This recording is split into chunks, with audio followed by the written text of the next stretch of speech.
El Barça es un club en un continuo conflicto de intereses. Voy a comentarlo con Pepe Collins esto.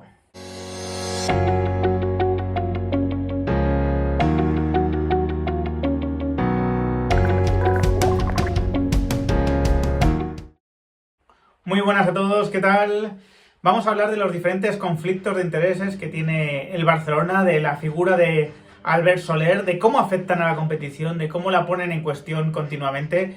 Bueno, pues con tratos, ¿no? Con acuerdos que de verdad que no deberían estar permitidos en mi opinión. Así que espero que os guste esta charla. Como siempre os animo a suscribiros al canal los que no lo estáis, a dejar vuestro like, vuestros comentarios y aquí os dejo mi conversación con Colin. Bueno, pues aquí estoy en mi cita quincenal con Pepe Collins para analizar un tema que yo creo que puede ser interesante sobre los famosos, ¿no? Famosos conflictos de intereses que bueno, que el Barcelona prácticamente circunda por todas partes. ¿Qué tal, Pepe?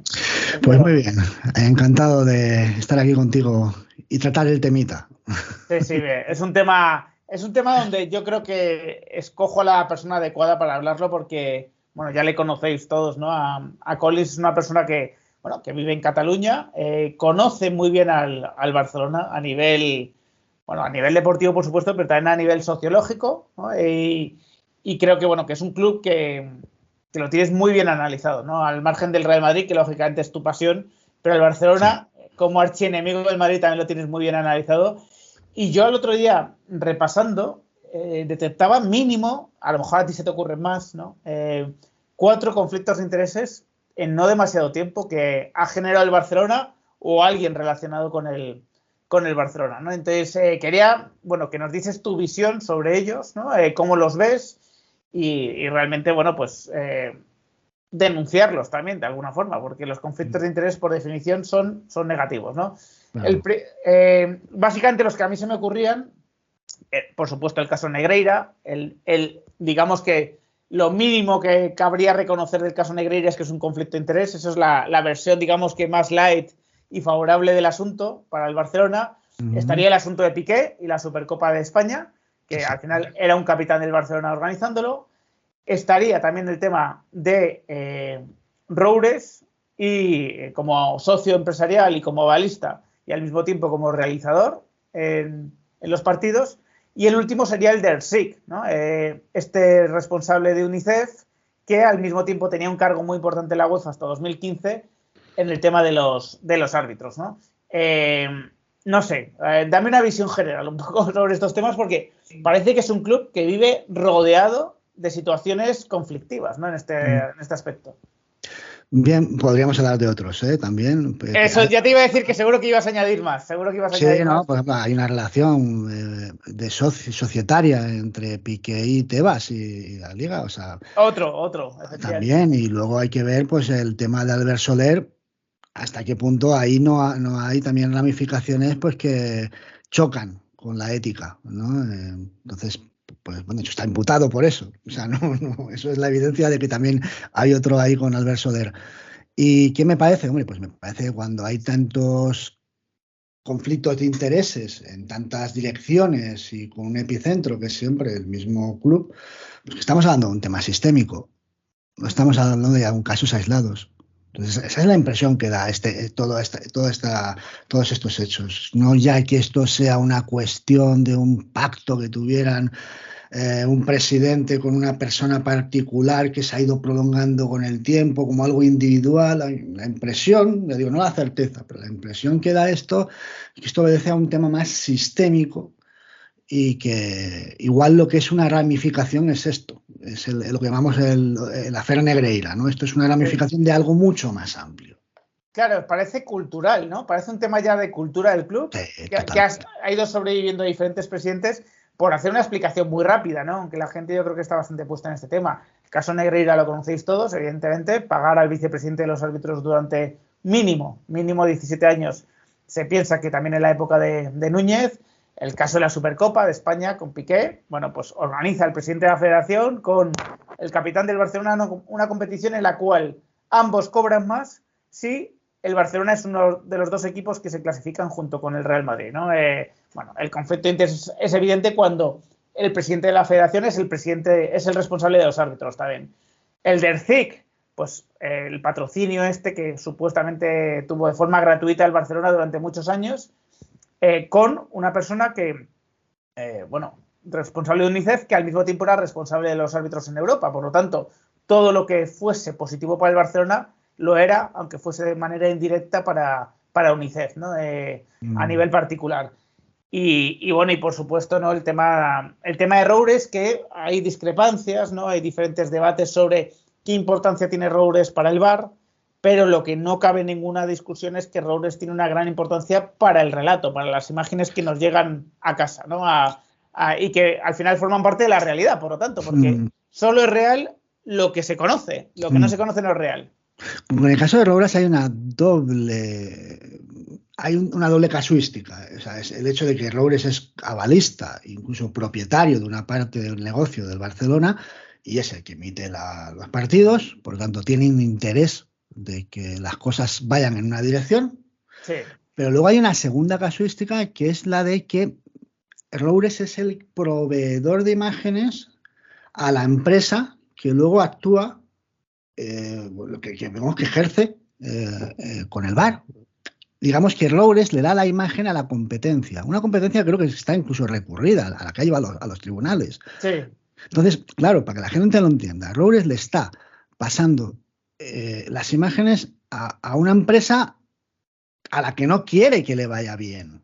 La empresa que lleva el VAR... Porque esa empresa no tiene una realización propia.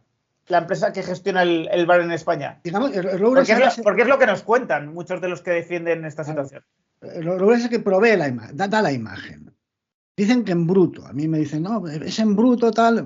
Juanpa, que es ingeniero en telecomunicaciones, me decía otro día, yo quiero ver en un organigrama cómo se hace el flujo de información, quiero verlo. Es muy fácil decir palabra. Sí, le llega todo. Bueno, yo quiero verlo técnicamente, porque eso no nos lo han enseñado. Pero la cuestión es que Roures da la imagen a una empresa que hace una función que antes hacía MediaPro, Roures, y que se la quitaron. Y que entonces se la da a la competencia.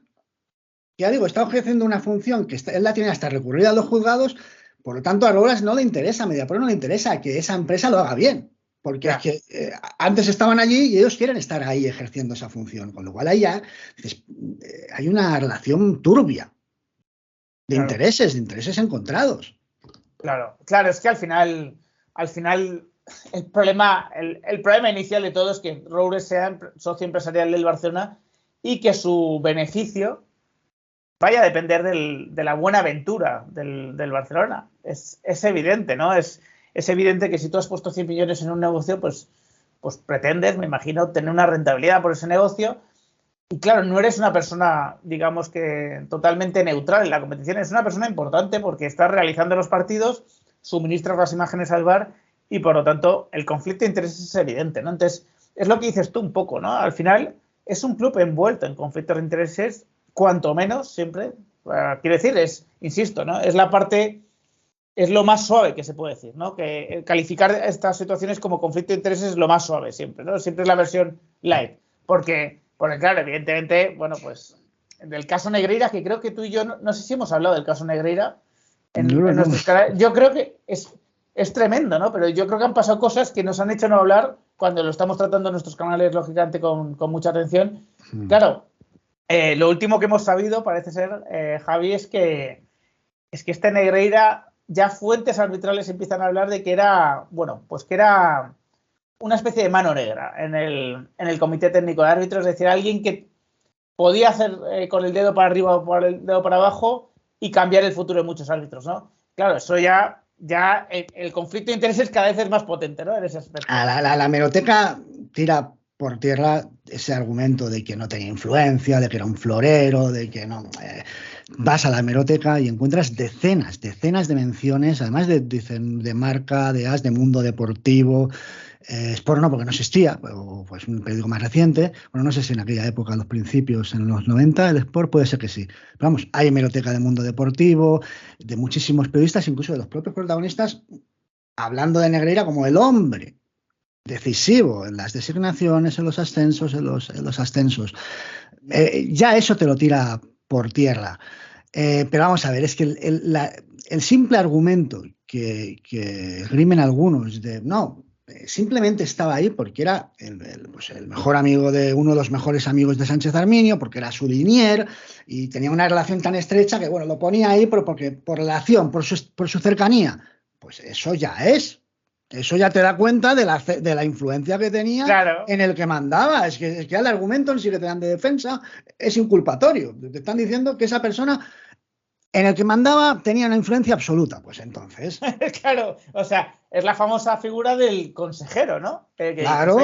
oye, el que le susurra al oído, al que toma las decisiones, tiene una influencia desde luego mayor que tú y yo, que no tenemos acceso ni a la información que tenía Negreira, ni por supuesto, ¿no? A la comunicación que tenía Negreira con Sánchez Arminio, que por otro lado está imputado, yo insisto, está imputado por la Operación Sule. Por lo tanto, en este momento se investiga la honorabilidad, ¿no? de Sánchez Arminio, no es cosa de 4 tuiteros. Me interesa, Javi, que nos des también un poco la visión que tienes sobre la figura de Albert Soler, ¿no? Porque es una figura compleja, la verdad. Es, bueno, recordar, ¿no? Es una persona que está en el Barcelona, no sé si es hasta qué año es. Porque es que ha sido Albert tantas Soler, cosas, claro, ha claro. habido, ¿En tenido qué tantas momento? funciones que es que Claro, o no. sea, Albert Soler, hay que recordar, está investigado en Uh-huh. este asunto por los mismos delitos que Bartomeu y que Rosell, y es una persona que ha pertenecido al gobierno, al Consejo Superior de Deportes, que, bueno, en el mínimo de los casos, ¿no? Lo que le imputa a la Fiscalía es haber ocultado lo que él conocía que se hacía por parte del Barcelona cuando ya tenía una responsabilidad pública en el gobierno. Y me gustaría que nos hicieses una pequeña biografía de este hombre, por lo menos de los últimos años. ¿Por qué es tan relevante lo que ha podido hacer este hombre o lo que conocía este hombre? Bueno, es un hombre que ha estado en posiciones, en cargos directivos muy relevantes en el club, pues con varias directivas. Estuvo pues con Bartomeu, estuvo con Laporta, ha estado. Bueno, no es solo un hombre de un Sí, presidente. sí. Y bueno, tiene un perfil, pues, es muy curioso, porque en esto el Barça es muy transversal. Por ejemplo, es un hombre que se sabe que pertenece al PSC, pertenece a algún colectivo también político de una ideología muy determinada, curiosamente de corte antiindependentista, lo digo porque es muy curioso. Sí, sí. ¿Vale? De ahí la transversalidad, ¿no? Del Por eso Barcelona. digo que es una figura muy transversal, pero lo que es curioso es ese trasvase al Consejo Superior de Deporte que da la impresión de que va a hacer una misión. Porque es que está un tiempo y ya se sale rápidamente. Y durante ese tiempo él hace una serie de actuaciones que en todos los casos sale beneficiado el Barcelona, en todos. Entonces es lo que te choca. Él hace una reforma o promueve una reforma de la ley del deporte, donde ya sabemos que se amplían todos los tramos de la prescripción, excepto el que afecta al Lo que pasa es caso. que yo siempre digo que al ser una conducta anterior a la reforma de la ley del deporte, al Barcelona yo creo que nunca le hubiese afectado esa ampliación del plazo. Porque Por lo ser, hubiera. pero, por ejemplo, hay otra reforma que sí que hace, o permite, o facilita, no sé cómo decirlo, y es el tema del aval, ¿no? Recordad que las sociedades, que los clubes deportivos tenían la obligación, los presidentes que se presentaban, a avalar con el 15%, creo que era del Sí, sí, sí, el presupuesto. Barcelona. Laporta tenía muchísimas dificultades para esto, tuvo que tirar de Roures de nuevo, tuvo que tirar de varios empresarios, y de repente, cuando va a tener pérdidas el Barcelona muy importantes, cuando a Laporta le pueden ejecutar el aval, resuelto el tema. Ya no es obligatorio avalar. Y esto es Albert Soler, ¿no? Sí, sí, sí, es Albert Soler. Incluso no digo que tenga que él fuera protagonista en ello, pero sí que coincide temporalmente con esa reforma también relámpago que hay en la federación, muy sospechosa, tremendamente sospechosa, a finales de agosto, suprimiendo del código ético de la Federación Española pues todas las sanciones. Recordemos que a Barcelona es muy probable que le sancione la UEFA. Sí. Es muy probable porque la UEFA, ahora cuando acabe la temporada, en mayo, se reunirá, ya tienen constancia de esto, eso lo sabemos, y a la UEFA no le hace falta una sentencia, porque tiene un código ético, y el código ético curiosamente dice lo mismo que ahora dice el código ético de la Federación, que no puede haber relación entre una persona que pertenece a un club y alguien que tenga un cargo en la Federación o en un organismo público de poder en deportivo en España. está prohibido, ¿vale? La UEFA lo prohíbe, la Real Federación Española también lo prohíbe, pero es que en agosto del año 2021, estando desde hacía 5 meses Albert Soler en el Consejo Superior de Deporte, del articulario ese del Código Ético de la Federación desaparecen todas las sanciones. Sorprendentemente se elimina pues cualquier tipo de sanción, que las había y muchas, un abanico muy amplio para poder sancionar, y desaparece. ¿Por qué desaparece? Y sin motivo aparente, ¿por qué quitan las sanciones? Es más, ampliaron el rango de incompatibilidades, pero quitaron todas las sanciones. Por eso digo, ahí empiezan a suceder una cosa. Pues hablo del sistema sistémico, hablo de circunstancias que te hacen sospechar. Por cierto, Albert Soler fue uno de los personas, junto con, bueno, una de las 2 personas, él y Nacho Rodríguez, que dejaron en el aeropuerto, que decidió dejar en un aeropuerto internacional a un jugador de baloncesto en el peor momento de la pandemia. Él fue. A Tomás Hertel, porque, bueno, recordad que el Barcelona se enteró que iba a firmar con el Real Madrid, creo que era el mes de enero, febrero, no, era en Navidad. Y decidieron dejarlo en el aeropuerto, efectivamente, y bueno, pues Hertel al final llegó 6 meses después a Madrid y desde luego, bueno, pues ya desde ese momento es bastante cuestionable, ¿no? Muchas de las cosas que ha hecho este hombre. Seguro que ampliaremos, Javi, que tenemos que grabar también tu vídeo y en su canal, como ya sabéis que solemos hacer, y no quiero comerme demasiado tiempo. Muchísimas gracias por haber comentado esto, que insisto, puede ser un aperitivo de otros temas que tratemos otros días. Gracias a ti, Ramón. Un fuerte abrazo a todos. Otro.